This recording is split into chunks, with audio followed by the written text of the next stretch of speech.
Settle in, if you would. Lower the lights just a little. Let your surroundings soften into shadow.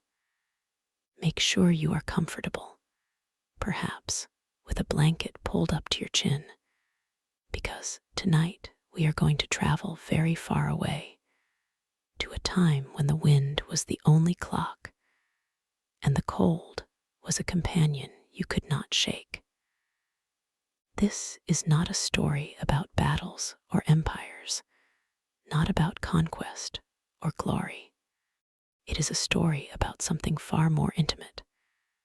How a person, a writer, a simple human being, managed to close their eyes and sleep when the world around them had turned to ice. We are going to the Mongolian steppe, in the heart of winter. Now, if you have never imagined that place, picture a sea of grass that stretches to every horizon, a horizon that seems to lean away from you, always distant. In summer, that grass is green and gold, rippling like water under a warm sun. But in winter, the color drains out of everything. The grass turns brittle and pale, the color of old bone. The sky becomes a heavy lid of gray, and the wind, oh, the wind begins to sing a low, constant note, like a long sigh that never ends. The temperature falls and falls again, until the air itself feels sharp and dry, as if it might crack in your lungs. And on this steppe, in those brutal winters, the Mongol riders lived. They were not tourists passing through. They were not on a short camping trip. They lived there in the middle of that vast, cold emptiness, with their horses, their sheep, their goats, and their small felt tents. They moved with the seasons, following the grass for their animals, and when winter came, they did not retreat to a warm house with thick stone walls. They stayed, they endured, they slept. Now, I want you to think about sleep for a moment. Your own sleep in your own bed. You have pillows, perhaps a mattress that cradles you, blankets that hold your warmth close. You have a roof over your head, walls that block the wind. You control the temperature with a dial or a switch. And still, sometimes, you find it hard to fall asleep. A restless mind, a creaking floor, a stray thought that loops around your brain. So imagine, if you will, trying to sleep on the open steppe, with a layer of felt and fur between you and the frozen ground, while the wind tries to find every gap in your clothing, and the temperature has dropped so low that the breath from your mouth turns to tiny crystals before it falls. That was a normal night for a Mongol rider, and they did not just survive it. They rested in it. They slept deeply, often, and well. How did they manage that? It was not magic, and it was not sheer willpower. It was a collection of small, practical, deeply human techniques, passed down through generations, refined by trial and error and necessity. It was a way of being that we, in our padded and heated world, have almost forgotten.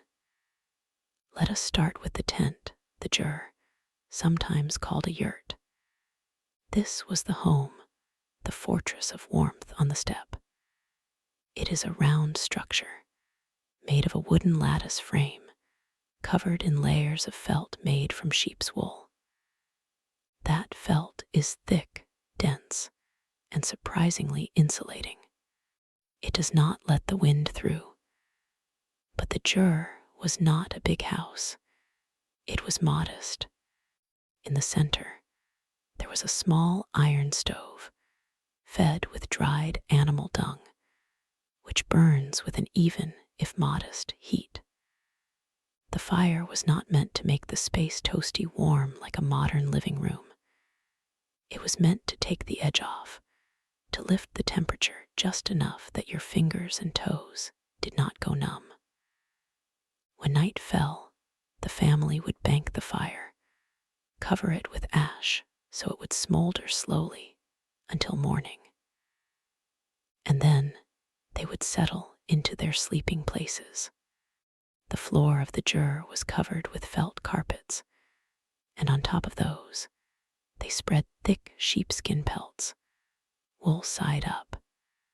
The sheepskin is remarkable. It is not just a layer of insulation. It is like a tiny ecosystem of trapped air. The wool fibers stand up, creating pockets of stillness. When you lie on sheepskin, your body heat warms those pockets, and they hold that warmth close to you, while the skin underneath blocks the cold seeping up from the frozen ground. But the riders did not sleep alone in a separate bed. They slept close together. A family would lie side by side under a heavy blanket made of several layers of felt sewn together. That blanket was called a kurim, and it was almost like a small tent in itself. Everyone contributed their body heat to the common pool. The children slept in the middle, the warmest spot, with parents on the edges, taking the brunt of any draft. And sometimes the grandparents or an older sibling would act as a living barrier, curling around the little ones. Now, you might ask, what about the rider who was out on a long journey, far from home? Because the Mongols traveled a great deal. They were constantly on the move, riding from one grazing ground to another, or traveling for trade, or for messages, or for war. A rider alone on the steppe, with only his horse, could not carry a full jur. He had to sleep in the open or under a smaller shelter. And this is where it gets truly interesting and a little bit humorous if you think about it from our perspective. The Mongol rider was not a man who carried a tent. He carried his bed with him in a very literal sense. His clothing was his sleeping bag. He wore a long coat made of sheepskin or lambskin called a del. It wrapped around his body, with the fur turned inward in winter, so the soft wool lay against his skin. The coat was belted at the waist, but it was loose enough that he could tuck his hands inside. Over that, he wore a second coat, often of heavier fur, like wolf or fox, with the fur turned outward to break the wind. On his head, he wore a fur hat with ear flaps. On his feet, he wore thick felt socks inside high leather boots, also lined with fur.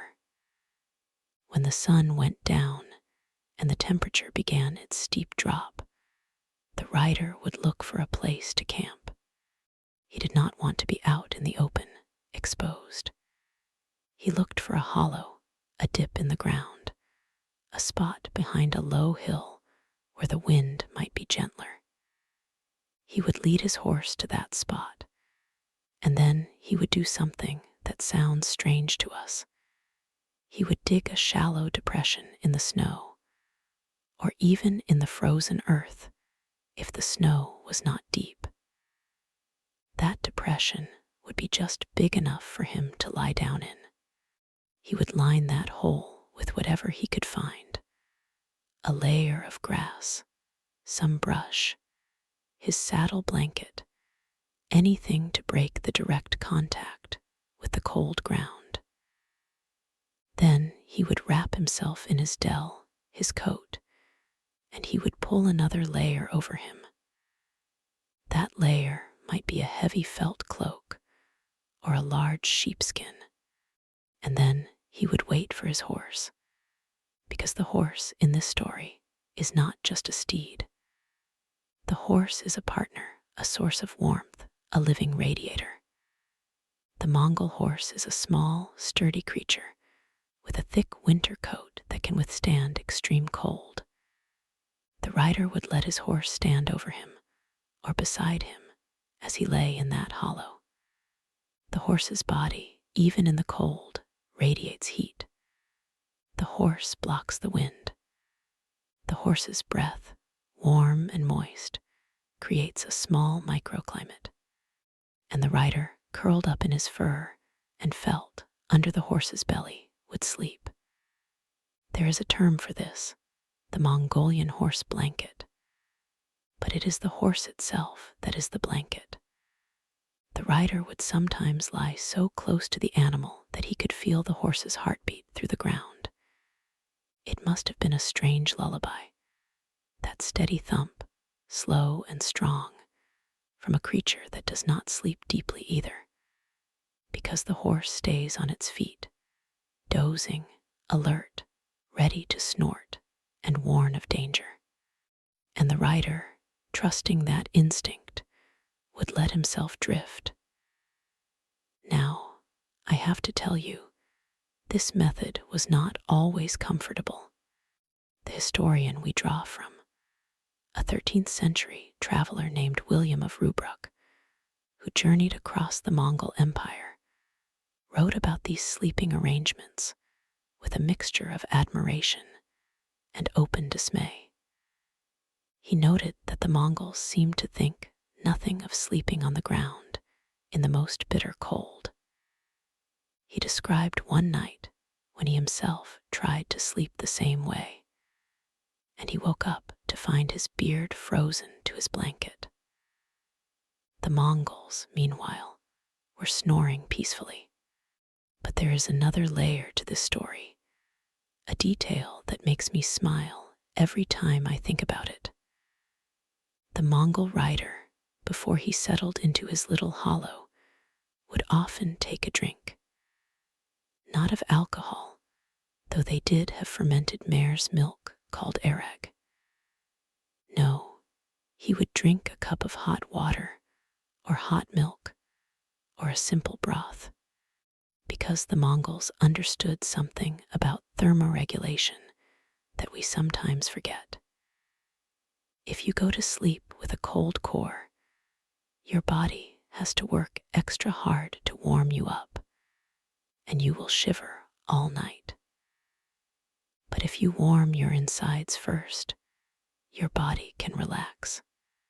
So he would heat a small pot, or even just a piece of heated stone dropped into a leather flask, and he would drink something warm. Then, feeling that gentle heat spreading through his belly, he would tuck his hands into his sleeves, pull his hat down over his ears, and lie down against his horse. And there is another thing. They slept in their clothes. All of them. The children, the adults, the grandparents. They did not change into pajamas. They wore their day clothes to bed, because taking them off would release all the accumulated warmth. They slept in their boots for the same reason. Can you imagine sleeping in your boots? It sounds dreadful to us, but on the steppe, in a blizzard, it is a matter of survival. The boots keep your feet from freezing, and if you need to get up quickly in the middle of the night to tend to the animals or to stoke the fire, you are ready. No fumbling for shoes in the dark. The humor, the gentle comedy of this situation comes from the sheer practicality of it. A Mongol rider sleeping in his coat and boots, curled up under his horse, in a hole he dug in the snow. It sounds like something out of a fairy tale or a tall story told by a traveler in a tavern. But it was real, and it worked. Now, let us step back and consider the silence of that scene. You, lying in your comfortable bed, perhaps with a pillow under your head, can try to imagine the sounds that surrounded that sleeping rider. The wind, of course, a low moan that never stopped. The horse, shifting its weight, the crunch of its hooves in the snow, the creak of leather from the saddle, the soft, rhythmic sound of the rider's own breathing, and then, in the distance, the howl of a wolf. That did not wake the rider. He knew the wolves. They were part of the landscape. The horse would alert him if they came too close. So he slept. There is a kind of trust in that sleep, a trust in the horse, in the cold, in his own body. A trust that he would wake up in the morning, stiff but alive. And he always did, because the Mongols had learned, over centuries, not to fight the cold, but to embrace it, to work with it, to make it a partner in their rest. I want to stay with this image for a while. Imagine the rider at the moment just before sleep. The sky above him is vast and black, pricked with a million stars. The Milky Way arcs across like a river of light. The cold is so intense that the stars do not twinkle. They are hard, brilliant points. And there is the horse, standing over him, a dark bulk against the starry sky. The rider's breath fogs the air. He pulls his felt cloak tighter, tucks his chin into his collar. He closes his eyes, and behind his eyelids, he sees the orange glow of the campfire from the jur he left 2 days ago, or the remembered warmth of his mother's hand on his head. He thinks of nothing. Or he thinks of the next day's ride, the next valley, the next herd of sheep. And then, like a ship slipping into harbor, he sinks into sleep. That is the art of sleeping on the steppe. It is not about comfort in our sense, not about a soft mattress or a quiet room. It is about efficiency, about maximizing warmth with the resources at hand. It is about understanding that the cold is not your enemy. It is just a fact. You adapt. You dig a hole. You use a horse. You drink hot milk. You sleep in your boots. And you wake up. Now I want to tell you a little bit more about the jur, the felt tent, because that is where most of the sleeping happened, especially for families. But the same principles applied. The jur was not heated all night. They let the fire die down because the smoke could be suffocating and because the dung fuel was precious. So the temperature inside the jur would drop close to freezing by morning. You could see your breath. The water in a cup would have a thin layer of ice, but the sleepers, wrapped in their sheepskin and felt, under the heavy blanket, in a pile of warm bodies, stayed comfortable. They stayed asleep, and they did not have blankets on their own. The kurim, the big family blanket, was shared. It had to be big enough to cover everyone. If you had to get up in the middle of the night to go outside, you had to be careful not to let the cold air in under the blanket. So you would scramble out quickly, and the person next to you would roll over and pull the blanket tight, sealing the warmth back in. It was a cooperative effort. Sleep was a group activity. Now, I realize I am painting a picture that might seem primitive or harsh, but for the Mongols, it was not harsh. It was normal. It was the only way they knew. And there was a deep satisfaction in it, a satisfaction that comes from being perfectly adapted to your environment. When you find that hollow, when you settle in against your horse, when you feel the warmth of your own body building under the layers, and you know that the cold is outside, and you are inside your little cocoon of fur and felt, there is a sense of triumph. It is a small victory, one every night. And here is a lightly humorous detail that I have always enjoyed. The Mongols did not use pillows as we do. Instead, they used their saddles. Yes, the saddle. The same wooden and leather saddle they rode all day became their pillow by night. It was built with a high pommel and cantle, and when you laid it on its side, it formed a sort of prop for your head. But it was not soft. It was hard. You would think that would be uncomfortable. But the writers claimed that sleeping with your head slightly elevated on a hard surface actually helped you sleep more deeply because your neck was not contorted. Or perhaps they just got used to it. Either way, the saddle was a multi-purpose tool, a seat by day, a pillow by night. But wait, there is more to the saddle. They would sometimes remove the wooden frame and use the felt pads as additional bedding.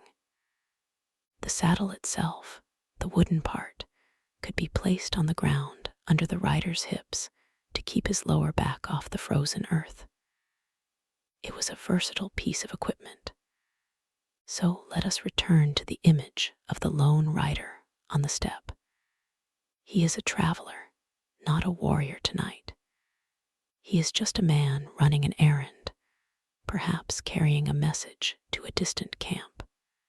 He has been riding since dawn. Now, as the sun sets, casting long blue shadows across the white snow, he finds his spot.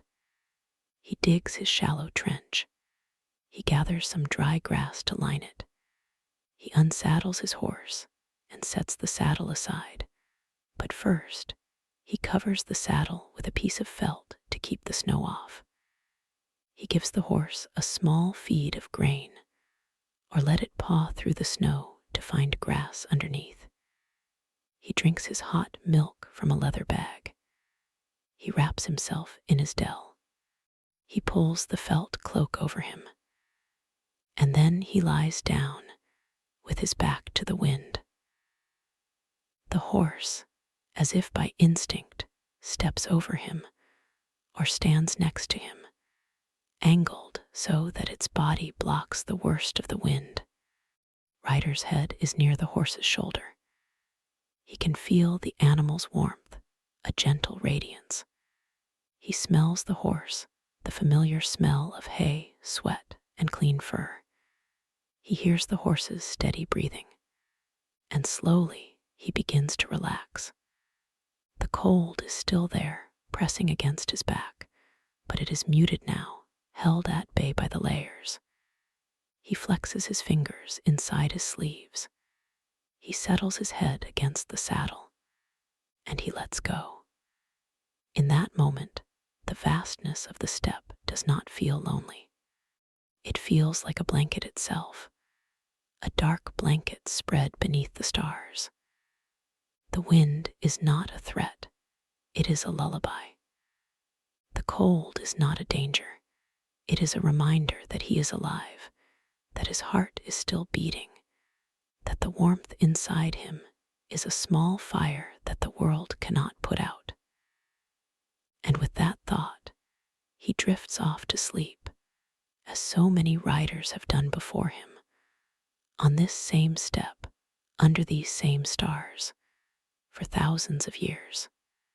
And he will wake, of course, when the first light of dawn touches the horizon.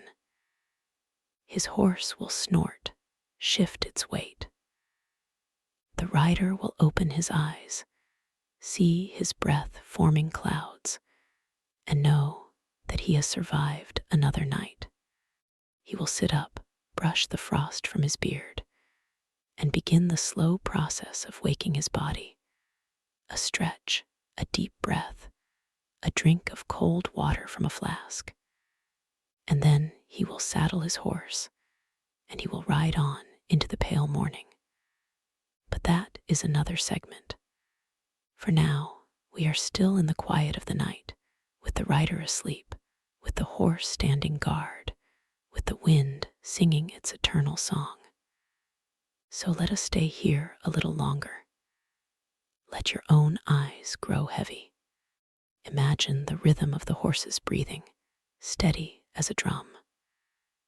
Imagine the weight of the felt and fur on your chest. Imagine the vast, starlit sky above and the ground below, cold but not unkind. You are safe. You are warm enough. You are exactly where you need to be. And tonight, for just a little while longer, you can drift along with the memory of that ancient sleep. And so, as the rider sleeps, let us turn our attention to the jur, the felt tent, the rounded shelter that stood against the wind like a patient animal. It was not a palace. It was not even a cabin in the woods. It was a portable home designed to be taken down and erected again in a matter of hours. And inside, the sleeping arrangements were a masterpiece of practical ingenuity. Imagine entering a jur on a winter night. The fire in the center has burned low, now just a bed of coals that glow like a sleepy eye. The smoke rises through the opening at the top, the tuno, where you can see the stars peeking through if you lie in the right spot. The air is thick with the smell of wool, leather, and the faint tang of fermented milk. The ground is covered with layers of felt, which you can feel springy beneath your feet. And around the perimeter, arranged in a neat circle, are the sleeping places. There were no designated beds as we think of them. The family simply spread their kurim, the large blanket, over the felt floor. Then they would lie down together, side by side like logs in a fire, to ward off the cold. The order was important. The father, the head of the household, would lie closest to the fire because he needed to be ready to rise first and tend the flames. The mother would lie next to him, then the older children, then the younger ones, and finally the grandparents, who were given the warmest spots near the center, away from the drafty walls. But the walls themselves were not drafty, not exactly.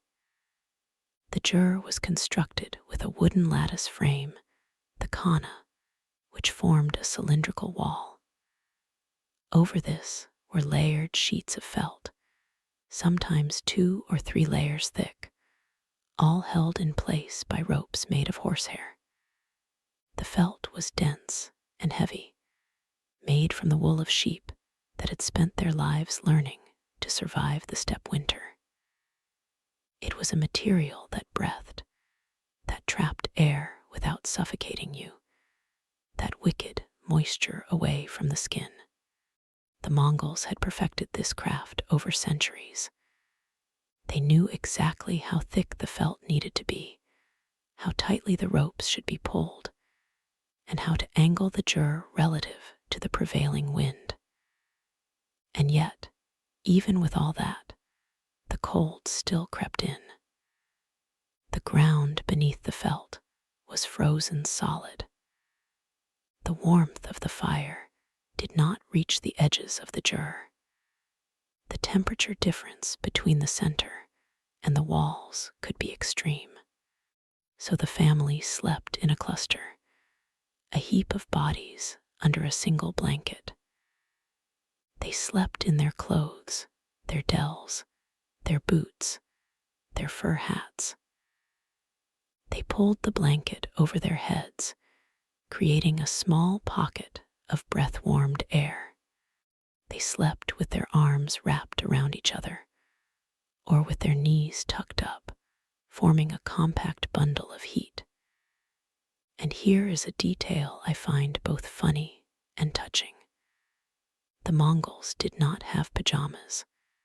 They slept in exactly the same clothes they wore during the day.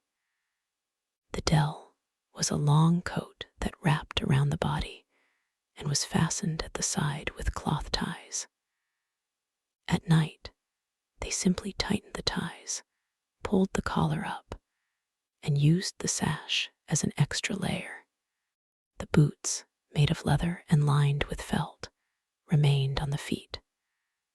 The hat, often with ear flaps, stayed on the head. If you had to get up in the middle of the night to relieve yourself, you did not change clothes. You simply scrambled out from under the blanket, ran outside into the freezing darkness, and scrambled back. It was a quick, efficient process. No fumbling with zippers or buttons. And the children learned this routine early. A toddler on the step would be wrapped in a small dell and tucked into the family cluster. The baby would sleep between the parents, or sometimes in a special cradle made of wood and leather, lined with fur. But even the cradle was not a separate bed. It was placed next to the parents under the shared blanket. The baby would nurse through the night, barely waking, just turning its head toward the warmth of the mother's body. The entire family slept as one organism, breathing together, shifting together, dreaming together. Now, I realize that for some of us, the idea of sleeping in a pile of people might sound uncomfortable or even claustrophobic. But consider the alternative.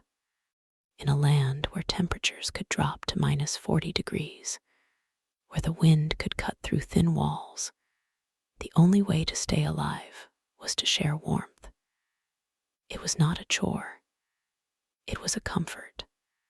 The weight of a brother's arm across your back, the steady rhythm of a sister's breath in your ear, the pressure of a grandparent's knee against your hip. These were not intrusions. They were reassurances that you were not alone, that the night would pass, that the morning would come. And the Jur itself, when seen from the outside on a winter night, was a beautiful sight. Smoke rising from the top, a warm orange glow seeping through the felt walls, the silhouette of the family inside moving like shadows. The horses tethered nearby would stand with their backs to the wind, their tails tucked tight, their heads hanging low. The dogs would curl up at the entrance of the Jur, their noses tucked under their tails. And inside, the family would be sleeping, dreaming of summer pastures and green grass, of rivers running with milk and honey. But let us return to the rider we left on the steppe.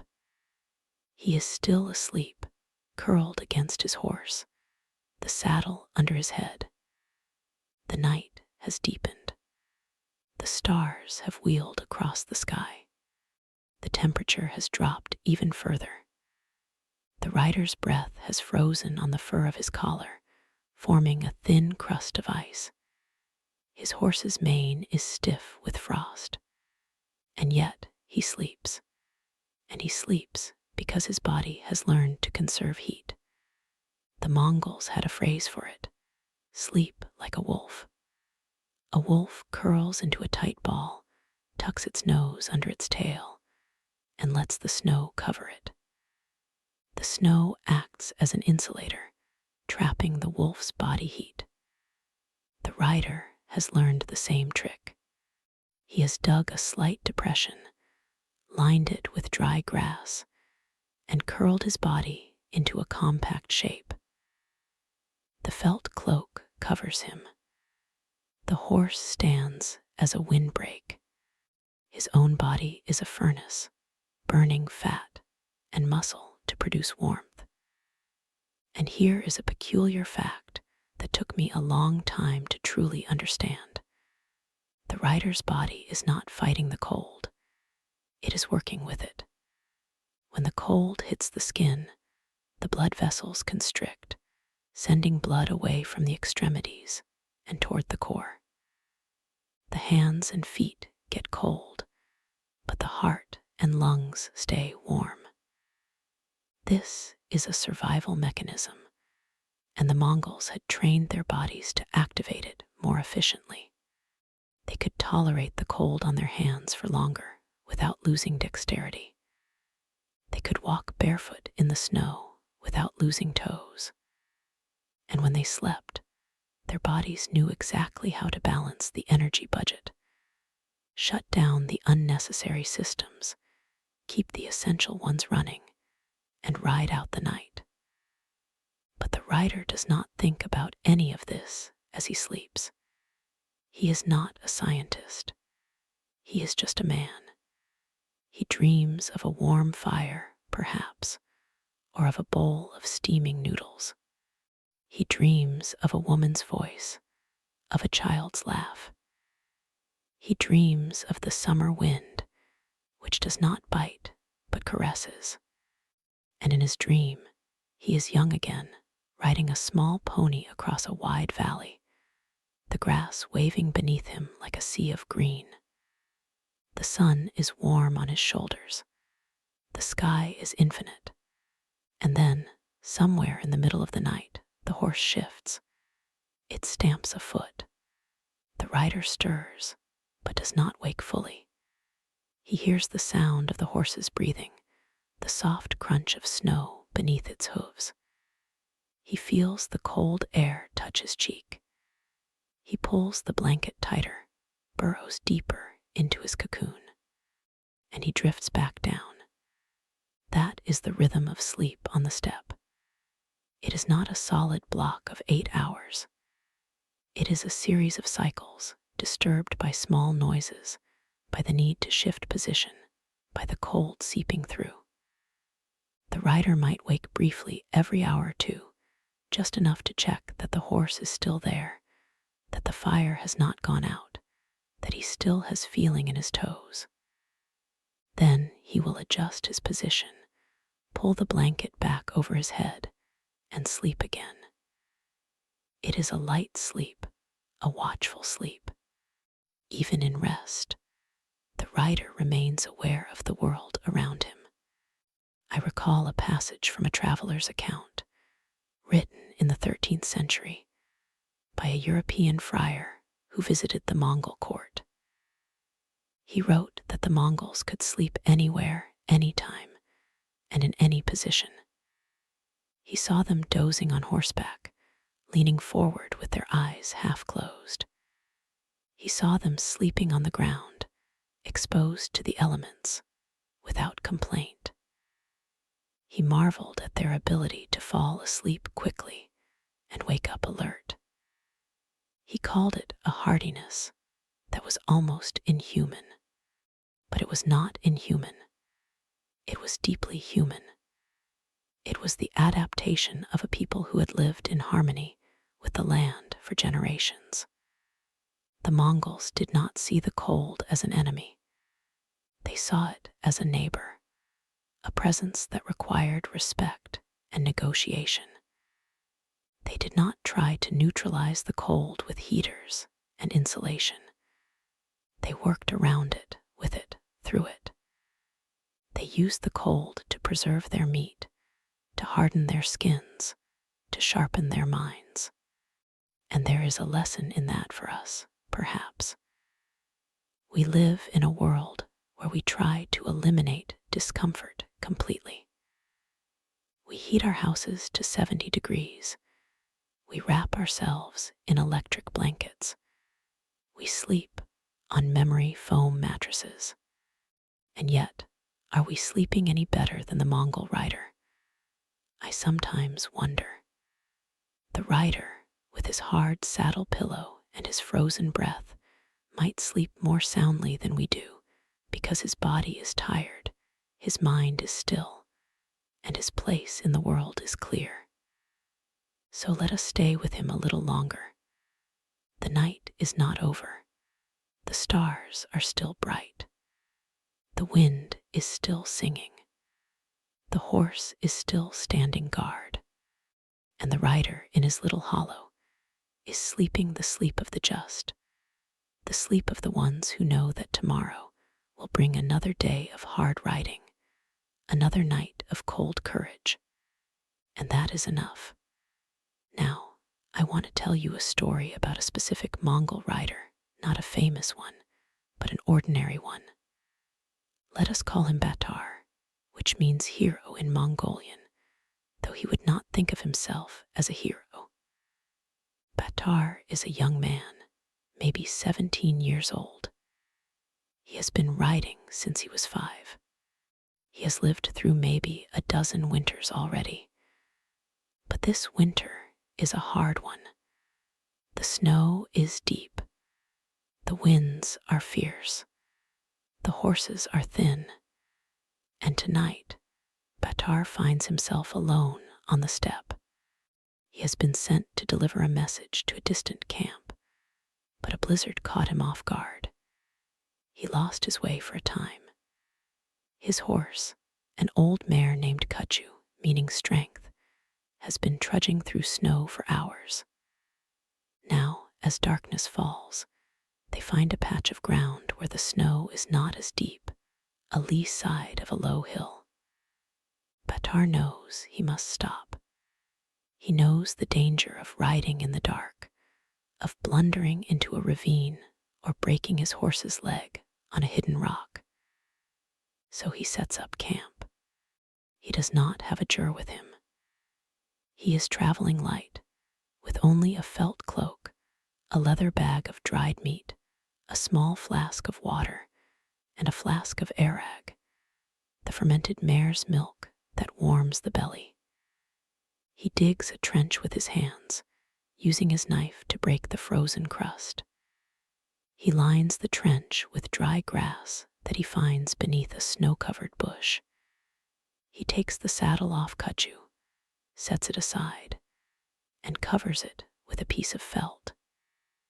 He gives Kuchu a handful of grain from a pouch. He drinks a sip of arag, which burns its way down. Then he lies down. Kuchu steps over him, her legs framing his body. She lowers her head, breathes warm air onto his face. He feels her warmth, her bulk, her steady heat. He tucks his chin into his collar. He closes his eyes, and he waits for sleep. But the sleep does not come easily tonight. The blizzard howls around them. The snow drifts in fine particles, filling the air. Batar's felt cloak is covered with white. He can feel the cold seeping up from the ground, despite the dry grass. He shivers. He thinks of his mother's jur, of the warm fire, of the family blanket. He thinks of his younger brother, who would be sleeping in the pile with him on a night like this. And then a small miracle happens. Kuchu, the old mare, begins to kneel. She lowers herself to the ground carefully, with a groan of old joints. She lies down beside him, her belly pressing against his side. Batar understands. She is offering him her own heat. He turns, curls into her side, his arm draped over her back. He can feel the warmth radiating from her skin through her thick winter coat. He buries his face in her mane, and slowly he begins to warm. The blizzard rages on. The snow continues to fall. But Batar, now cocooned between the horse and the ground, falls into a deep and dreamless sleep. He sleeps like a child. He sleeps like a wolf. He sleeps like a Mongol. And when he wakes, the sun is up, and the sky is clear, and the world is white and silent. Kuchu is standing again, shaking the snow from her coat. Batar sits up, brushes the frost from his face. He is stiff, but he is alive. He is cold, but he is warm enough. He meets Kachu's eye and he nods. She nods back, or so he likes to think. And then he saddles her, and they ride on into the new day. That is the story of Batar, a simple rider on the steppe. But it is also the story of every Mongol rider, every night of the winter, every year of their lives. It is a story of quiet endurance, of partnership between human and horse, of trust in the body and the world. And now I want to tell you about the morning, because the morning is a ritual of its own. The rider wakes, stiff and cold, but alive. He sits up slowly, breathing deeply. He flexes his fingers, his toes. He drinks the last of the water, which has formed a layer of ice on top. He eats a piece of dried meat, chewing it slowly, letting the salt and fat wake his body. Then he turns to his horse. He brushes the frost from its back. He checks its hooves, its legs, its eyes, gives it water and more grain if he has any. He saddles it, adjusting the girth carefully. And then he mounts. The horse is eager to move, to warm itself with effort. The rider guides it out of the hollow, onto the open steppe. The sun is low, casting long shadows. The snow sparkles. The air is sharp and clean. And the rider, with his breath puffing clouds, feels a simple, profound gratitude. He made it through another night. The cold did not win. And ahead of him is the day, the ride, the destination. There is a word in Mongolian that is difficult to translate, kishig. It means a kind of grace, a blessing, a gift that comes from the earth and the sky. The Mongols believed that kishig was present in all things if you knew how to receive it. The rider, in his night on the steppe, had received kishig. The cold had given him strength. The darkness had given him stillness. The horse had given him warmth. And he, in turn, gave his horse his trust and his care. It was a cycle of giving and receiving, of gratitude and endurance. And perhaps that is the secret of Mongol sleep. It is not simply about technique or gear. It is about receiving the night as it is, the cold as it is, the ground as it is. It is about not fighting the circumstances, but entering into a quiet partnership with them. You do not need a soft bed to sleep well. You need a quiet heart, so let your own breath slow. Let the image of the rider and his horse settle in your mind. Let the vast steppes spread out before you, white and silent under the stars. Let the wind hum its old song, the song that has lulled 1,000 generations to sleep. Safe. You are warm enough. You are exactly where you need to be. And tonight, you can drift off with them into the gentle, patient dark. And tonight, you can drift off with them into the gentle, patient dark. But before you go completely, let me tell you one more thing about that darkness. The Mongols had no electric lights, no lanterns that burned through the night. They had only the fire, and when the fire died, they had the stars. And the stars on the steppe are something you have to see to believe. They are not like the stars you see from a city or even a suburb. They are thick, crowded, brilliant. They spill across the sky like a river of light. And on a clear winter night, when the air is dry and cold, the stars seem to hum. They pulse. They breathe. The rider lying on the ground, his cheek against the felt, his eyes open to the sky, would see the Milky Way as a bright band.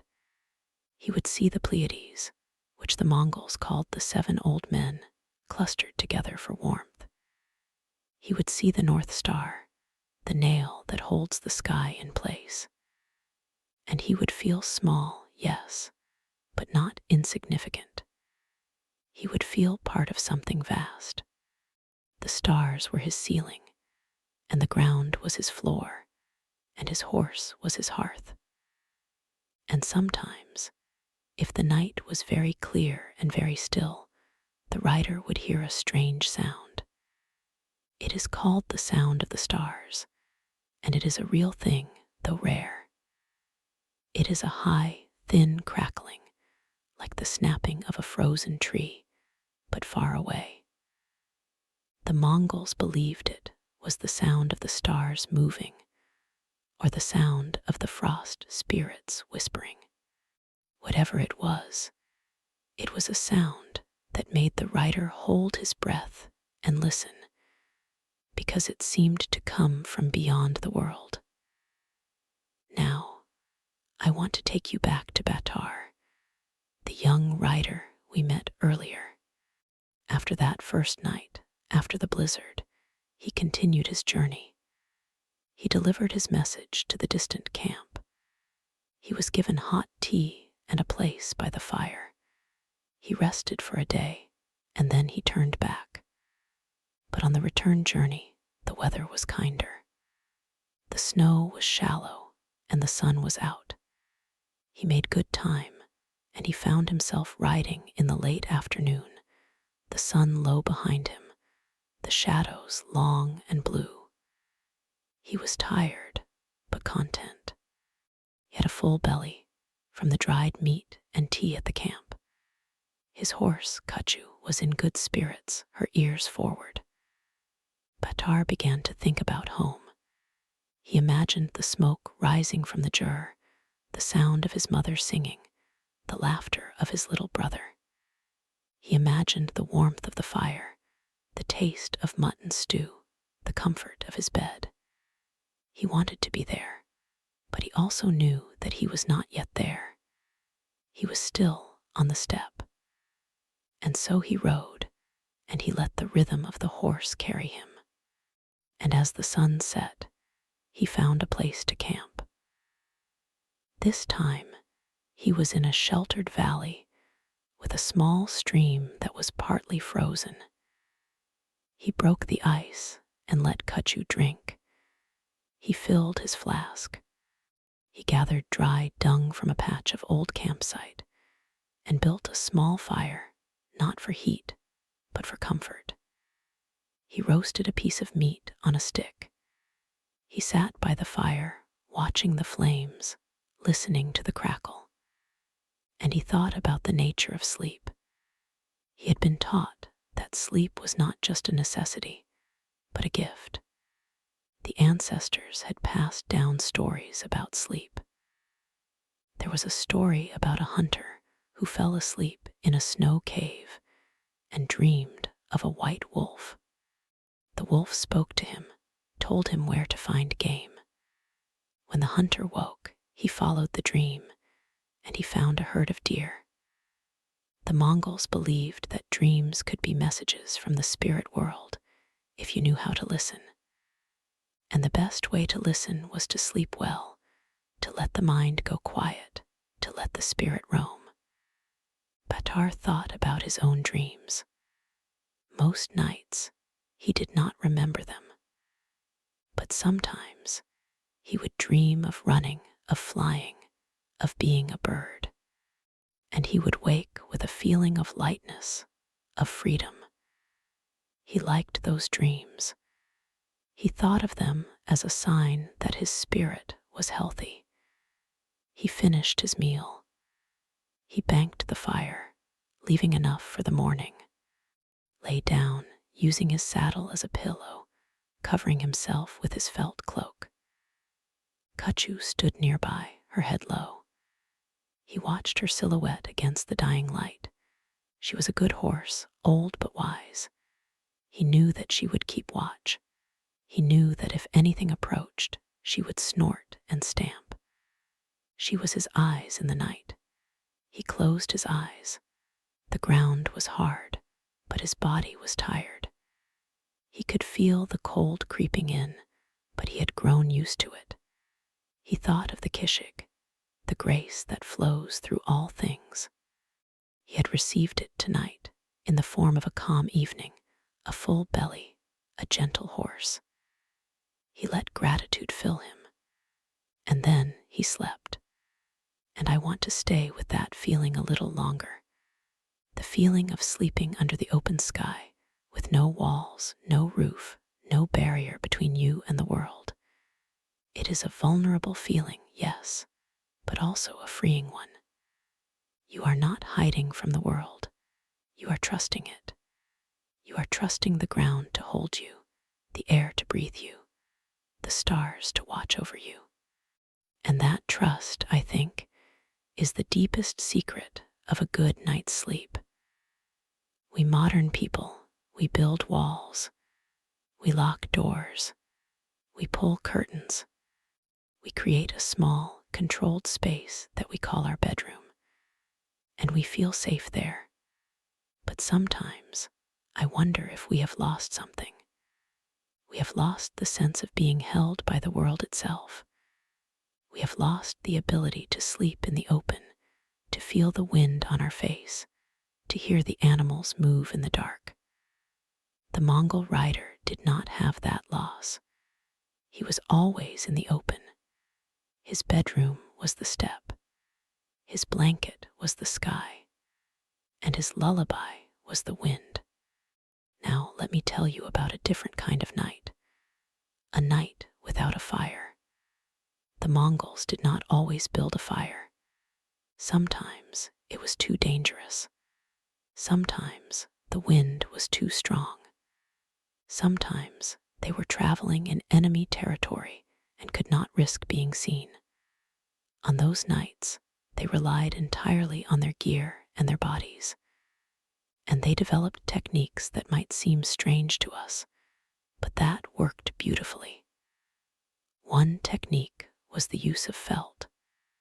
Felt is a remarkable material. It is made from wool, matted together with moisture and pressure. It is dense and windproof. The Mongols would wrap themselves in a large sheet of felt, sometimes 2 layers. They would lie down, tucking the felt around them, creating a cocoon. The felt would trap their body heat, and because it was windproof, the cold air could not penetrate. They would breathe into the felt, warming the air inside, and they would sleep, sometimes so deeply that they would wake with a thick layer of frost on the outside of the felt, but their bodies warm inside. It is a strange image, a sleeping rider wrapped in felt, looking like a white lump on the steppe, barely visible against the snow. But inside that lump, there is a living warmth, a breathing heart. The felt holds the heat, but it also holds the moisture of breath, which can freeze. So the rider had to be careful. He would leave a small opening for ventilation, a tiny hole near his mouth, and he would turn his head from time to time to keep the opening clear. Another technique was the use of the horse's own body. We saw this with Kachu when she lay down, but more often the horse would not lie down. The horse would stand, and the rider would sleep in a kind of lean-to position, leaning against the horse's flank, using the horse's body as a windbreak. The rider would tie a rope from the saddle to himself, so that if he rolled, he would not separate from the horse, and the horse, standing still, would generate heat that radiated outward.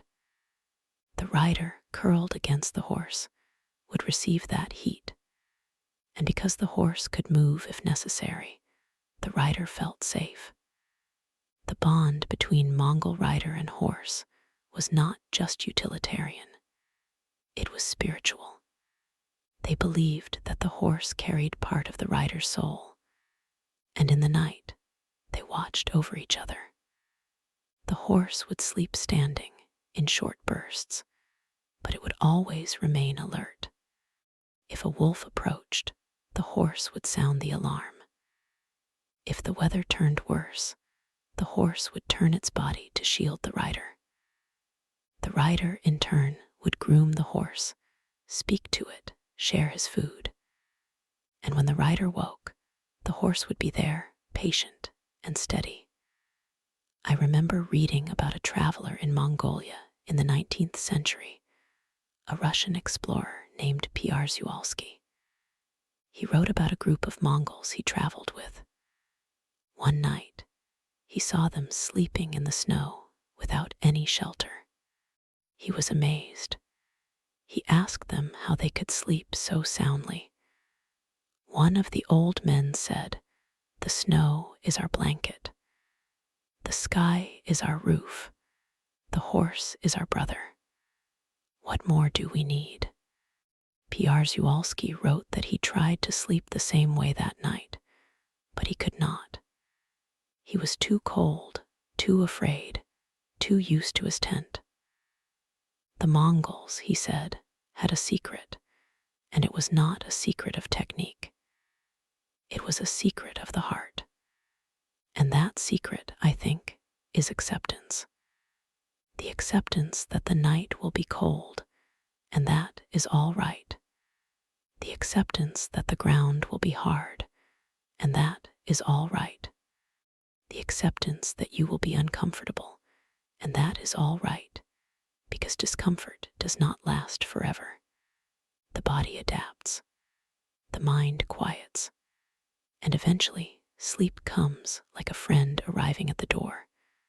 So lie back now, close your eyes, imagine that you are on the steppe.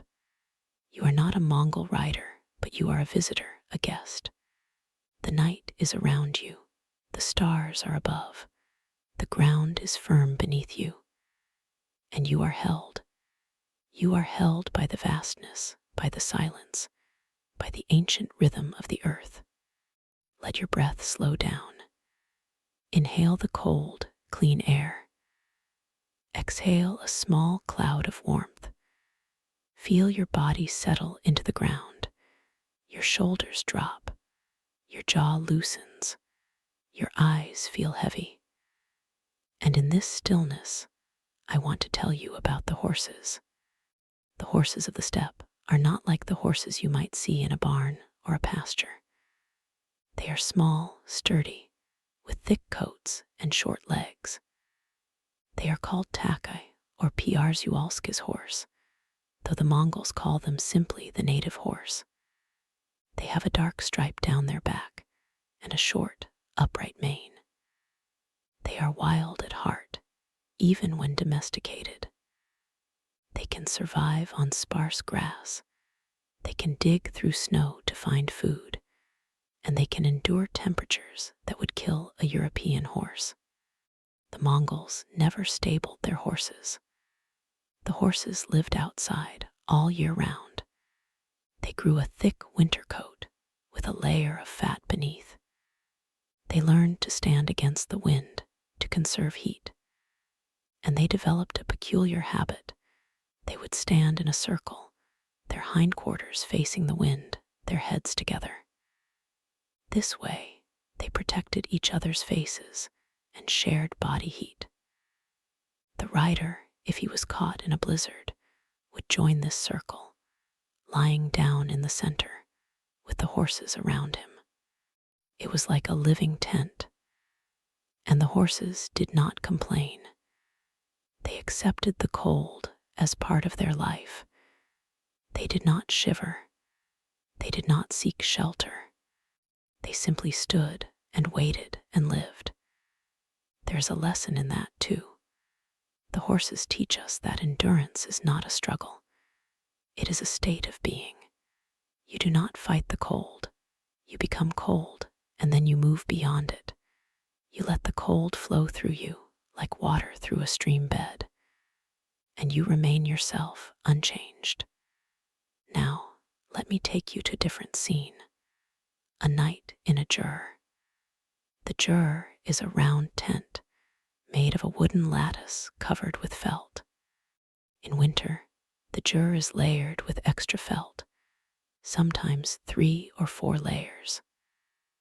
The fire in the center burns all night, fed by dry dung. The family sleeps on the floor, on felt mats and sheepskins. They sleep close together, parents, children, grandparents, all in a pile. The warmth of their bodies, combined with the fire, keeps the jur comfortable, even when the outside temperature is 40 below. But here is the thing.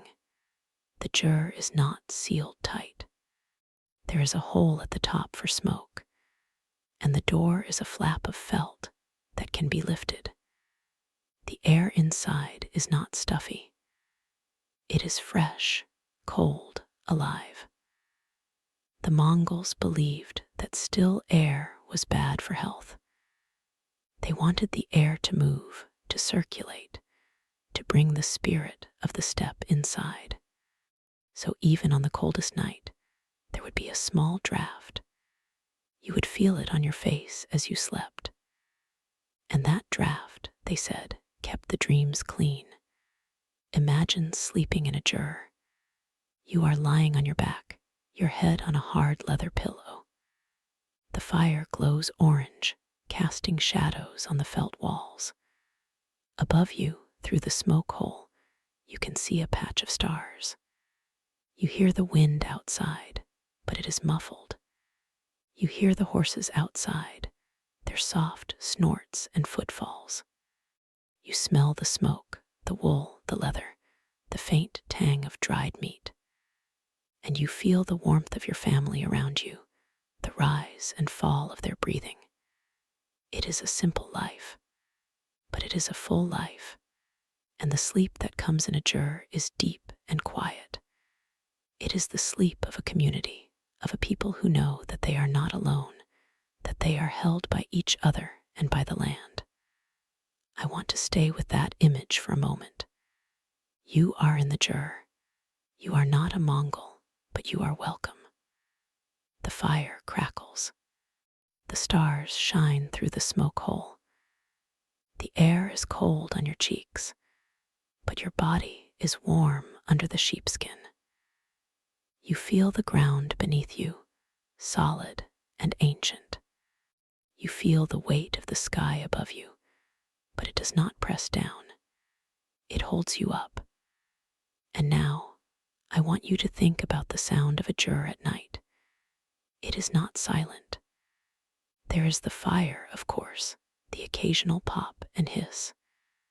There is the wind, a low moan that wraps around the dome. There is the sound of a horse shifting outside, a soft whicker. There is the sound of a child stirring, a murmur, then silence again. And there is the sound of breathing, a dozen breaths, all in different rhythms, weaving together into a kind of music. It is a lullaby, really. The Mongols did not need to sing to their children at night, because the jur itself sang to them. The wind was the melody, the fire was the rhythm, the horses were the bass line, and the family slept, cocooned in that song. Now, let me take you back to the open steppe, to the rider alone. But tonight, he is not alone. He is with his horse, and he is at peace. He has found a spot where a small bush breaks the wind. He has built a low wall of snow, packing it with his hands. He has laid his felt on the ground, and he has wrapped his cloak around himself. His horse is nearby, her back to the wind, her head down. He lies down and he thinks about the day ahead. Tomorrow he will reach home. He will see his mother, his father, his little brother. He will eat a hot meal. He will sit by the fire. But tonight he is still here under the stars. And he is grateful for this night too, because each night is a gift, a chance to rest, to dream, to be still. He closes his eyes. The wind is still blowing, but it is not as fierce tonight. It is more like a whisper. The stars are bright. The snow glows faintly. The horse breathes slowly. And as he drifts off, he remembers a story his grandmother used to tell. It was about a man who fell asleep on the steppe and dreamed that the entire sky was a single great eye watching over him. When he woke, he felt that he was seen, known, loved, and he was never afraid of the dark again. That is how Batar feels now. He is seen, he is known, he is loved, and he is not afraid. So let that be your last thought tonight. You too are seen. The stars see you. The wind knows your name. The earth holds you. You can rest. You can let go. You can sleep. And when you wake, the dawn will come, gentle and gray, and the world will be quiet, and you will be rested, and you will be ready for the day. But for now, the night is still deep. The stars are still bright. The rider is still sleeping. The horse is still standing guard. And you are still drifting, floating, falling softly into the patient, gentle dark. Good night, traveler. Good night. But wait, before you drift off completely, there is one more story I want to share with you. It is a story about another rider, a woman this time named Sarnai. She was young, perhaps 18 winters old, and she had been riding since she could walk. Her horse was a gray mare with a white blaze down her nose, a patient creature who had carried Sarnai across 1,000 miles of steppe. Tonight, Sarnai is not alone. She is traveling with her father and her uncle, moving their herd of goats and sheep to a winter pasture further south. The journey takes many days, and each night they stop, build a small fire, and sleep under the stars. Sarnai's father is an old man now, his face weathered like the bark of a birch tree. He has seen 50 winters, and he knows the land like the back of his hand. He knows where to find shelter, where the wind will not bite so hard. He knows how to read the sky for signs of a storm, and he knows how to sleep in the cold. He told Sarnai once that the secret is not to fight the cold, but to surrender to it. He said, when you stop fighting, the cold becomes just another kind of warmth. Sarnai did not understand at first, but over the years she learned. Tonight, they have stopped near a low ridge. Wind is blowing from the north, so they park their cart on the south side of the ridge, and they huddle behind it. Sarnai's father builds a small fire from dried dung, which burns slowly and gives off a steady heat. He does not build a big fire, because big fires are wasteful. A small fire with a small flame is enough to warm the hands and the face. It is also easier to keep hidden, a lesson learned from generations of raiders. Sarnai sleeps with her back to the fire, her body curled around the warmth. She wears a thick deal, a coat of sheepskin, and over that, a felt cloak. Her feet are wrapped in felt and leather boots. She has a leather pillow under her head, which is really just a bag stuffed with wool. She does not need a tent. The cart, the fire, the ridge, these are enough. And her horse stands nearby, a silent sentinel. As Sarnai lies down, she looks up at the stars. The Milky Way is a great river of light flowing across the sky. Her father told her that the stars are the campfires of the ancestors. Each one is a spirit watching over the living.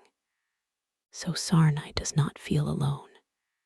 She is surrounded by ancestors, by horses, by the earth itself. She closes her eyes and she listens to the wind. The wind here is not like the wind you might know. It is a living thing, a voice that speaks in many tones. Tonight it is low and steady, a long exhale. It carries the smell of dry grass and snow. It rattles the reeds in a nearby marsh.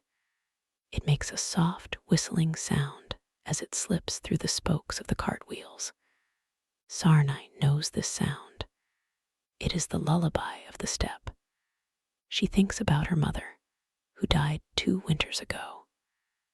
Her mother had a gentle voice, and she would sing to Sarnai when she was small. The songs were about horses, about the sky, about the wind. Now, when Sarnai hears the wind, she hears her mother's voice. It is not sad. It is comforting. Her mother is still here, in the air, in the land. Just as sleep begins to pull her down, Sarnai remembers something her mother taught her. It was a simple trick, but it made all the difference. She taught Sarnai to warm a stone by the fire, wrap it in cloth, and tuck it into the small of her back while she slept. The stone held the heat through the night, keeping her spine warm. This is a common practice among the Mongol women, a secret passed from mother to daughter. Sarnai has done this tonight, and she feels the warmth seeping into her back. It is like a hand pressing gently, reassuring her that she is safe. Now, I want you to imagine that you are Sarnai. You are lying on the ground, your body curled around a small orange glow. The wind is a whisper. The stars are a river.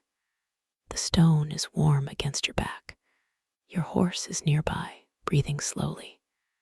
Your father is beside you, his breathing steady and deep. Your uncle is on the other side of the fire, muttering in his sleep, dreaming of the herd. The world is quiet. The world is patient. And you begin to drift. Your thoughts become loose, like clouds unraveling. You are not thinking of the cold or the journey anymore. You are thinking of the color of the sky just before dawn, a pale lavender blue. You are thinking of the smell of smoke in your hair. You are thinking of the way your horse's ears twitch when she hears a distant noise. These thoughts are soft, like felt, and they wrap around you. Sleep in this world is not a sudden falling.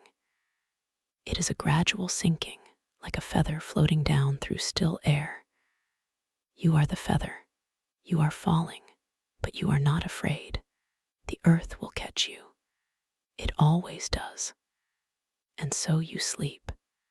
You sleep through the night. You wake once, perhaps, when the fire dies down and the cold creeps closer. But then you hear your father stir. He adds more dung to the fire, and the flames rise again. The warmth returns. You sink back into the deep. You do not remember this in the morning. It is just a pause, a breath, a moment of half-awareness. When you wake, the sky is light gray. The stars are gone. The wind is calm. Your horse is grazing on a patch of dry grass she has uncovered with her hoof. Your father is already up, boiling water for tea. The world is cold, but the tea will be hot. You sit up, stretch your arms, and feel the creak of your joints. You are stiff, but it is a good stiffness. It means you have rested. Breakfast is simple. Tea made with milk and salt and a chunk of dried curd. You eat in silence, listening to the crackle of the fire. The tea warms you from the inside. You feel the heat spreading through your chest, your belly, your hands. By the time you finish, you are ready to ride again. But before you leave, you take a moment to thank the ground where you slept. This is a custom among the Mongols. You bow to the earth and you say a few words of gratitude. You thank the earth for holding you, for giving you rest. You thank the horse for standing guard. You thank the fire for warming you. And you thank the sky for the stars that watched over you. It is a small ritual, but it matters. It reminds you that you are part of a larger whole. You are not separate from the world. You are woven into it like a thread in a felt rug. Now, let me tell you about another kind of sleep, one that is rarely spoken. This is the sleep of the sentinel, the rider who must rest while remaining alert. In war, the Mongols used a system of watches. One rider would sleep while the other kept watch. But sometimes, both riders needed rest, and they would tie their horses together in a line and lie down in the middle, with the horses forming a protective ring. This is what we talked about earlier, the living tent. But there is another method, more subtle. The Mongols could sleep in the saddle. They would lean forward, resting their weight on the horse's neck. The horse would walk slowly, following the herd, while the rider dozed. The rhythm of the horse's gait would lull the rider into a light sleep, a trance. And in that trance, the rider could still sense the world around him. If the horse stopped or turned sharply, the rider would wake instantly. It is a skill that takes years to learn, but once learned, it is never forgotten. Imagine that you are on a long march. You have been riding for days. Your body is weary, your eyes are heavy. You do not need to stop. You can sleep on the horse. Your hands are loosely wrapped in the reins, but the horse knows the way. You close your eyes and you let the movement carry you. The horse's back rises and falls. The wind is in your hair. The sound of hoofbeats is a steady drum. You are not fully asleep. You are in a state between sleep and wakefulness, a liminal place. You can hear the voices of your companions, but they are muffled, like voices from another room. You can feel the sun on your face or the cold on your cheeks, but it is distant. You are a passenger in your own body, and this rest, this half-sleep, can sustain you for hours. The Mongols called this the horse dream. They believed that in this state, the rider could communicate with the horse, not in words, but in feelings. The horse would share its warmth, its strength. The rider would give the horse direction, but also trust. It was a partnership, a dance, between two beings moving as one. I have known a version of this myself, not on a horse, but in a car, on a long, straight highway at night. The hum of the engine, the rhythm of the road, the dim lights of the dashboard. It is easy to drift, to lose track of time. But the horse dream is deeper, more ancient. It is a connection to a way of traveling that humans have known for thousands of years. Let us return to the jur, to the family we left earlier. The children are sound asleep. The grandmother, a wisp of a woman with white hair and sharp eyes, is still awake. She is the keeper of the fire. She tends it through the night, adding chips of dung, stirring the embers. She does not need much sleep. She has learned to sleep in fragments, a few minutes here, a few minutes there, between tending the fire. In her youth, she rode with her husband across the steppe, and she knows the cold better than anyone. She watches the children sleep. Their faces are peaceful, untroubled. She sees her own children in them and her own grandchildren. The line of life continues.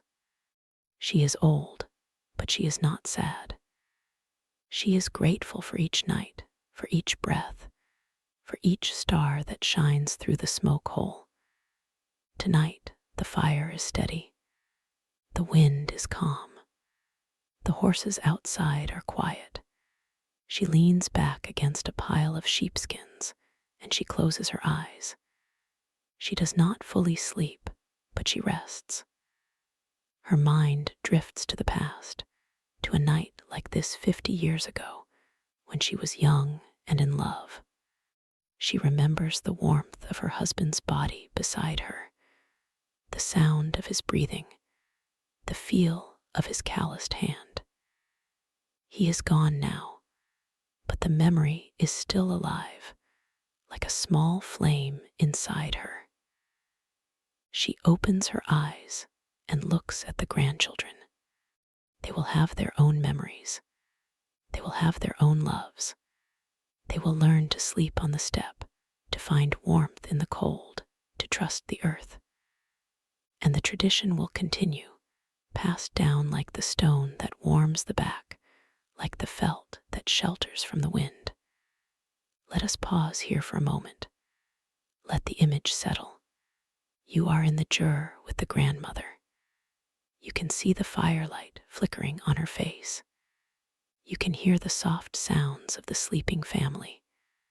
You can smell the smoke and the wool. And you can feel the weight of time, the deep, slow rhythm of generations.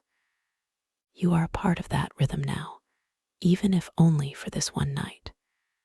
You are a traveler, a visitor, but you are welcome. You are held by the story, by the voices of those who lived before. And as you listen, you feel yourself sinking deeper into the felt, into the ground, into the ancient current of sleep. There is no hurry. There is no destination. The night is long, and the stars are patient.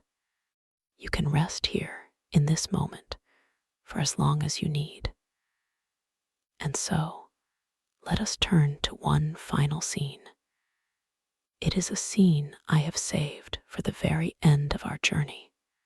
It is the story of a young boy, no more than 10 years old, who is sent out to watch the horses for the first time alone at night.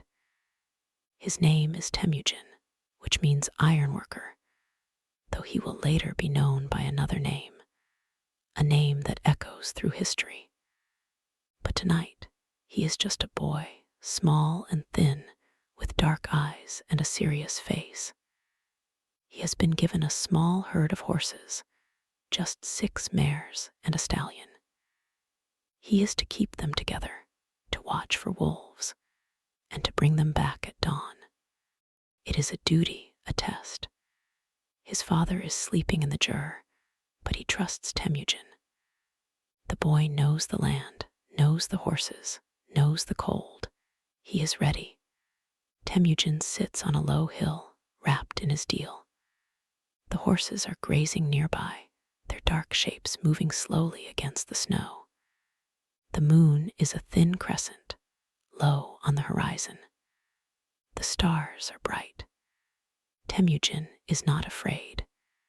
He has been told that the wolves will not attack a herd that is guarded by a human, as long as the human remains calm. And Temujin is calm. He holds a small bow, unstrung, across his knees. He does not expect to need it, but it is there. He has learned to string it quickly, in the dark, by feel. His father taught him. He watches the stars. He knows their names, their paths.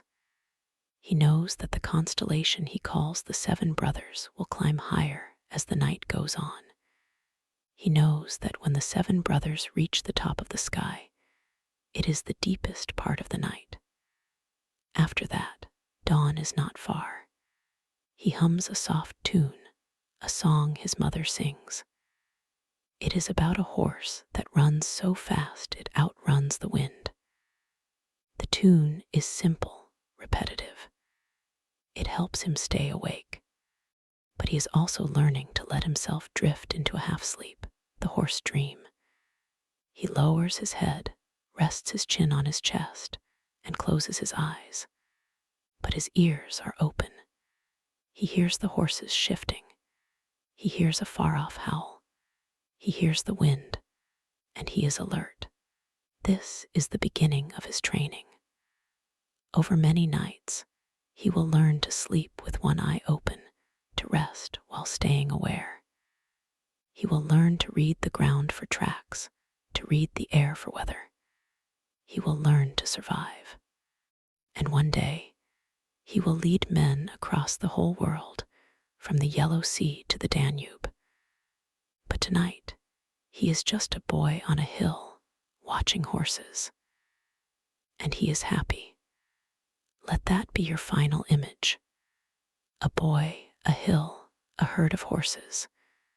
The moon is a sliver. The stars are a river. The wind is a whisper. And the boy is at peace. You can take this image with you as you drift into your own sleep. You can be that boy, or you can be the grandmother, or you can be the rider on the horse. You can be the wind itself. Because in the end, we are all part of this story. The steppe is within us. The cold is a memory. The night is a friend.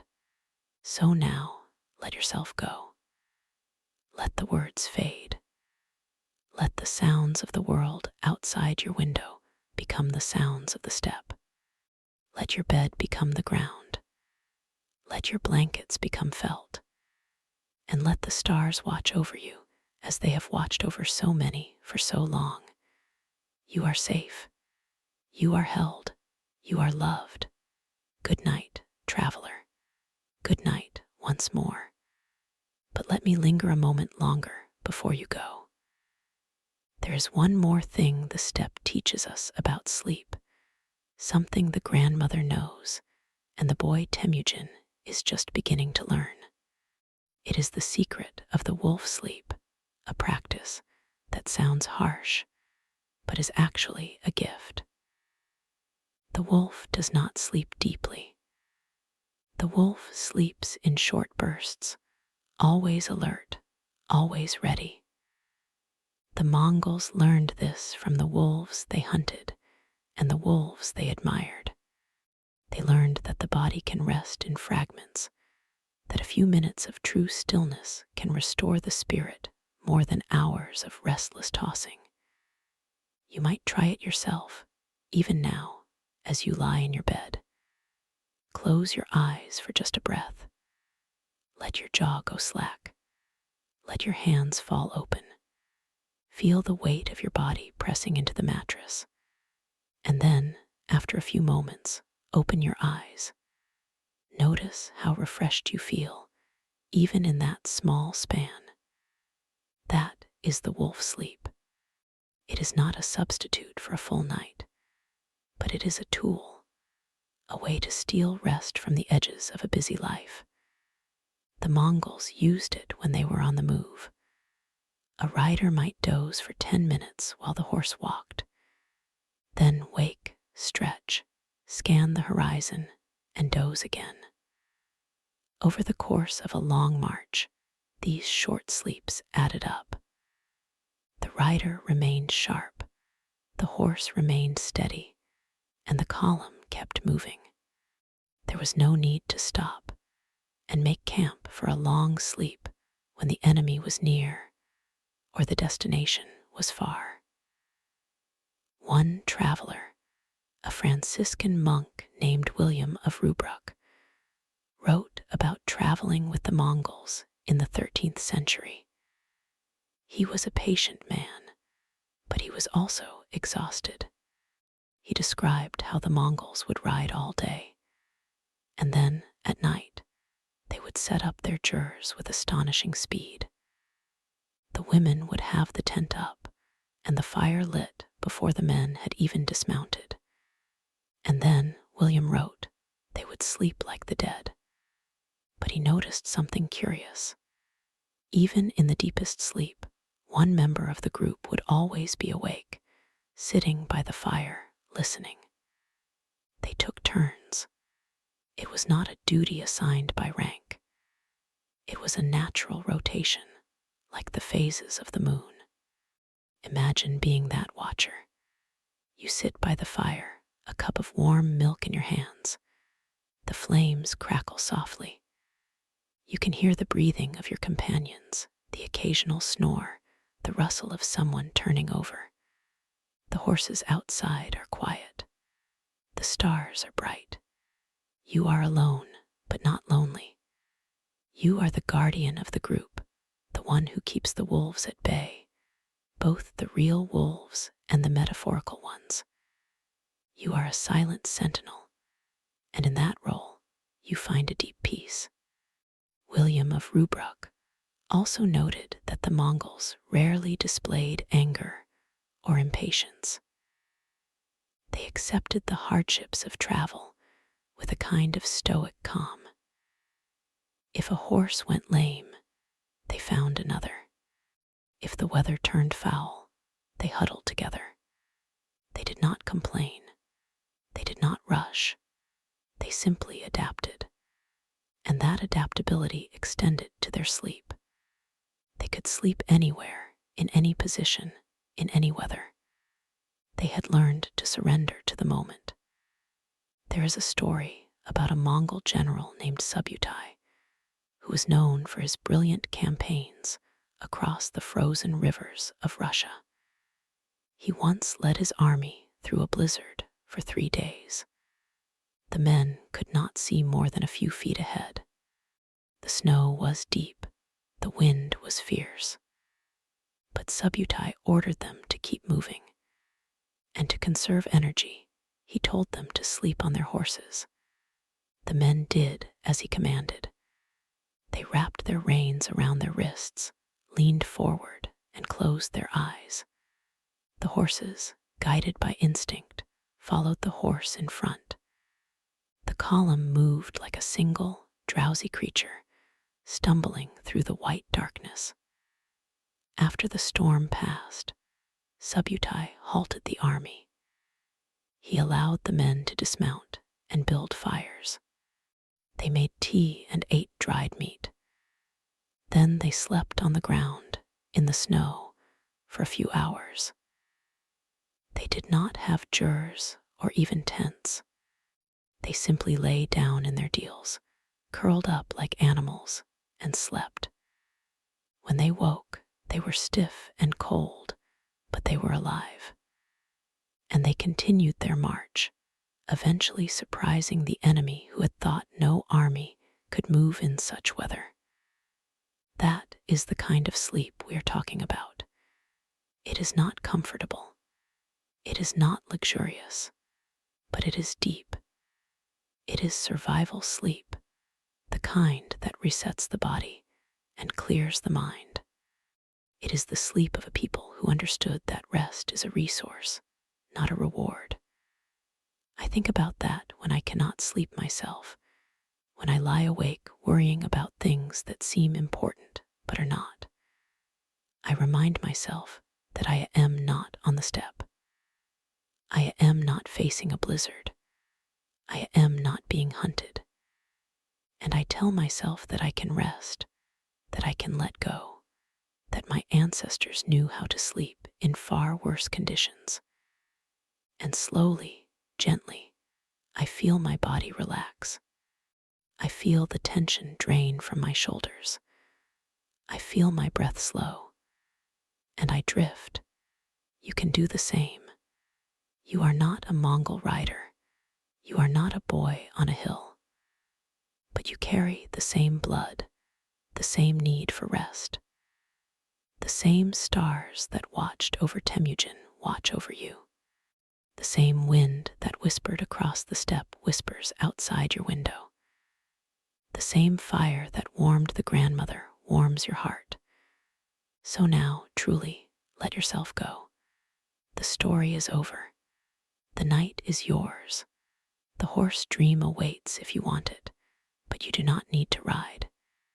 You can simply lie still and let the darkness hold you.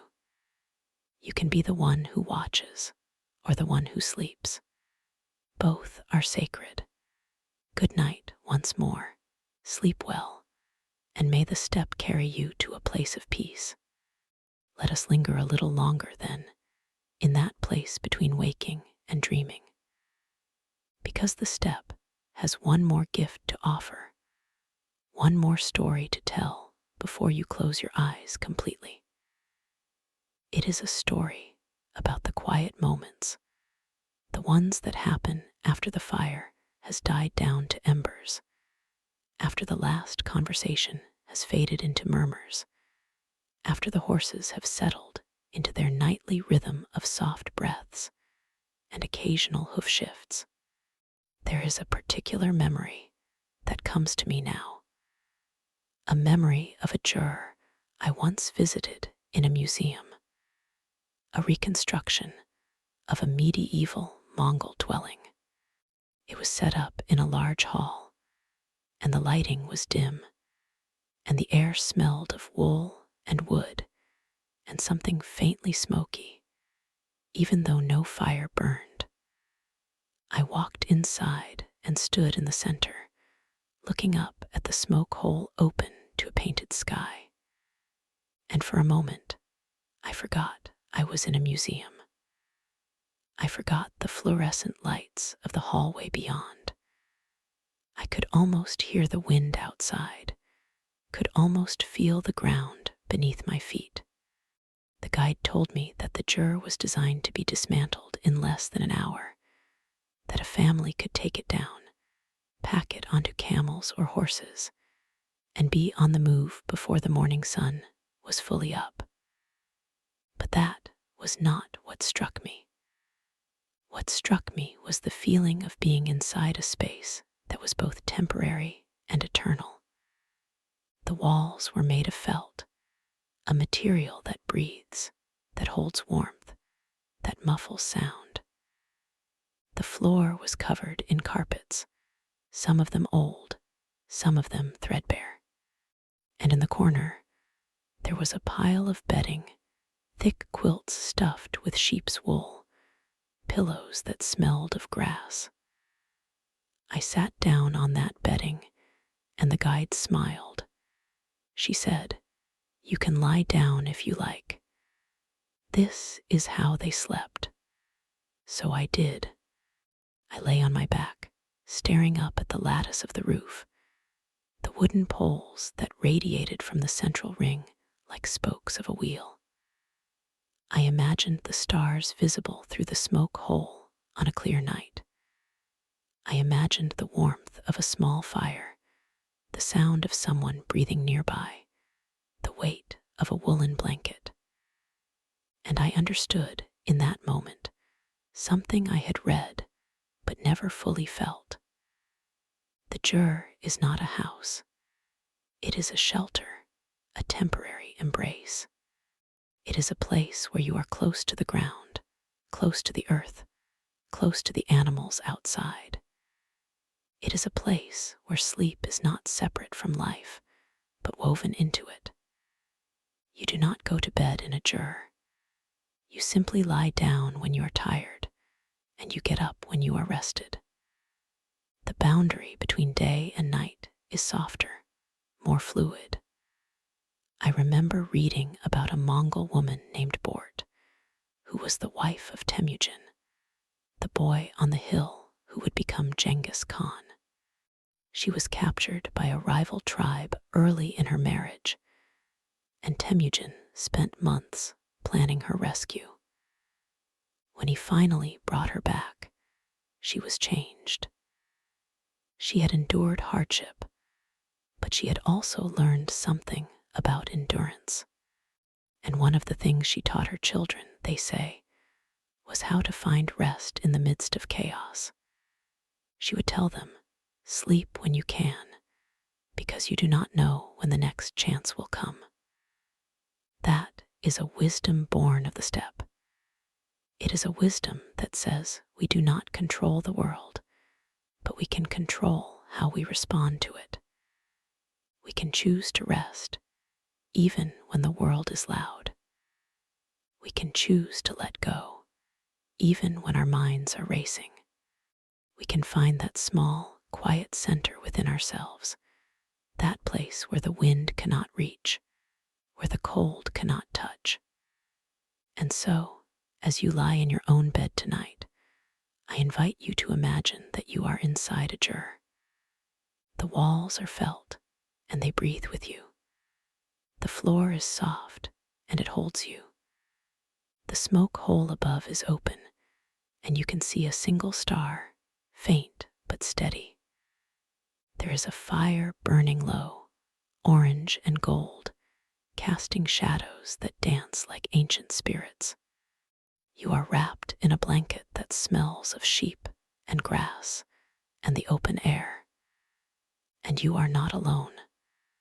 There are others nearby, breathing in the same rhythm, dreaming the same dream. But you do not need to speak. You do not need to move. You only need to be. Let the fire crackle once more, a soft pop, and then settle into silence. Let the horses outside stamp a hoof, a gentle reminder that they are there, that they are watching, that they are part of this same circle of life.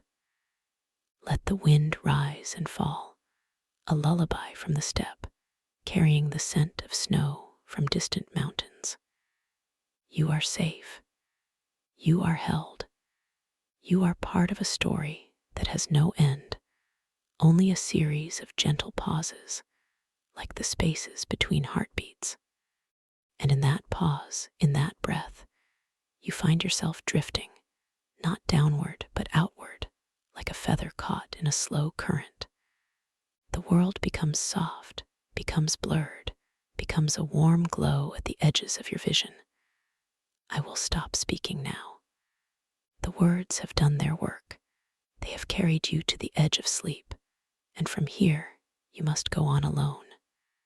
But you are not truly alone. You carry with you the image of the boy on the hill, the grandmother by the fire, the rider on the horse, the wolf in the night. They are all within you, and they are all at peace. Good night, traveler. May the steppe hold you gently. May the stars watch over you. And may you wake when the time comes, with the quiet strength of those who have learned to sleep in the heart of the storm. Sleep well, sleep deeply, and dream of wide, open skies. There is a kind of silence that settles over the steppe after the last ember has faded, a silence that is not empty but full. It is full of the breathing of animals, the distant creak of frost forming on the grass, the soft sigh of snow shifting in the wind. That silence is what I want to leave with you now, not as a story, but as a feeling, a memory you can hold in your chest as you let your eyelids grow heavy. Imagine that you are lying on your back, wrapped in wool, the weight of the blanket pressing gently against you. You are warm, not from the fire, but from your own body, from the heat that your bones have learned to keep.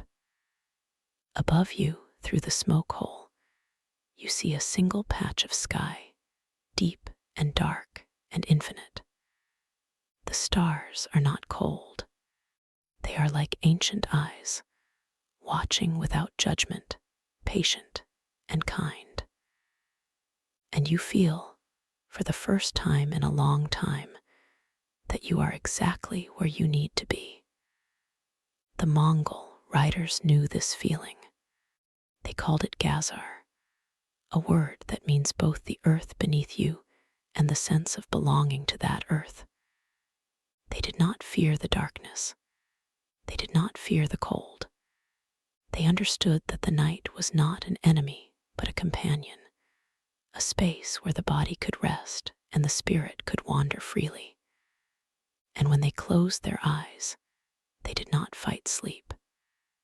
They welcomed it as they welcomed the wind and the rain and the snow.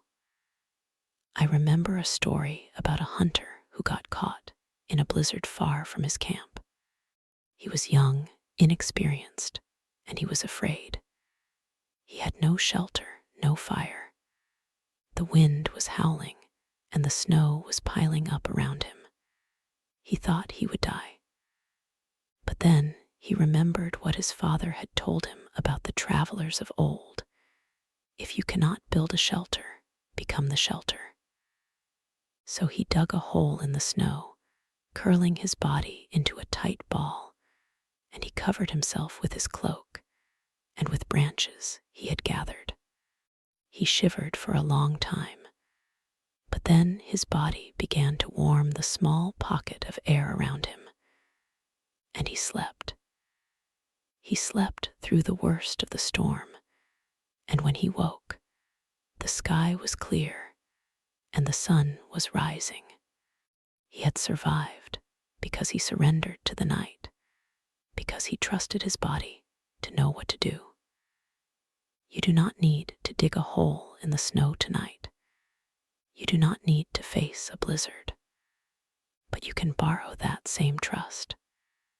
You can let your body remember that it knows how to rest, that it has always known. The tension in your shoulders, the worry in your mind, the small anxieties that circle like wolves, they are not strong enough to keep you from sleep. They are only thoughts, and thoughts can pass like clouds across the sky. So let them drift, let them dissolve. Let yourself sink deeper into the warmth of your bedding, into the quiet rhythm of your breath. Each exhale is a release, a letting go. Each inhale is a renewal, a gentle reminder that you are alive and safe. The steppe is wide, and the night is long, but you do not need to cross it. You only need to be still. And as you lie there, you may feel a hand on your forehead, soft and cool, like a grandmother's touch. You may hear a voice, low and soothing, speaking words you do not need to understand. And you will know, without knowing how, that you are cared for. Sleep now. Sleep deeply. The horses are quiet, the fire is out, and the stars are singing their silent song. Let the steppe hold you, as it has held so many before you, and let yourself become part of its endless story. Good night once more, and thank you for listening.